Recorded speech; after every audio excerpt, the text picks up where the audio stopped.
हैं कवाकिब कुछ नजर आते हैं कुछ, देते हैं धोखा ये बाजी गर है खुला। दुआ जहरा का झूठ बेनकाब, बहुत से राजों से पर्दाफाश। दुआ जहरा केस एक कहानी दो किरदार, बहुत से सपोर्टिंग अदाकार और हजारों रुख। आखिर ये गुत्थी कैसे खुलेगी और हकाइक कौन बताएगा?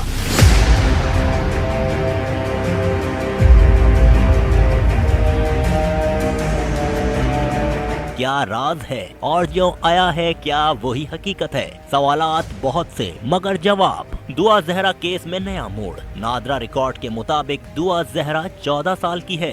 सिंध हाई कोर्ट ने बयान और मेडिकल रिपोर्ट की बुनियाद पर फैसला सुना दिया। वालिद मेहदी काज़मी ने सुप्रीम कोर्ट से रुजू कर लिया। दुआ जहरा की उम्र 17 नहीं 14 साल है। सिंध हाई कोर्ट के फैसले में खामी है। दरख्वास्त गुजार के मुताबिक दुआ जहरा के बयान और मेडिकल रिपोर्ट की बुनियाद पर फैसला सुनाया गया। मेडिकल रिपोर्ट में दुआ जहरा की उम्र 17 साल बताई गई है। नादरा रिकॉर्ड और तालीमी इसनाद के मुताबिक बच्ची की उम्र 14 साल है। पुलिस ने ट्रायल कोर्ट में केस का चालान दुआ जहरा के वालिद ने दरख्वास्त में फौरी समाअत की भी इस्तदा की। आइंदा हफ्ते दरख्वास्त की समाअत मुतवक्के है।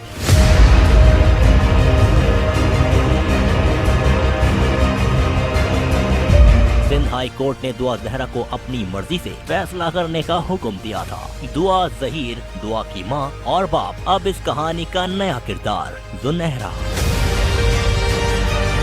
पहले दिन से दुआ और जहीर के साथ राब्ते का दावा। जाने शीनी, दुआ के हाथों की लर्जिश, कमरे में बस दुआ जहीर और जुनहरा, मगर दीवार पर दो लोगों के साए। आखिर कौन है जिसको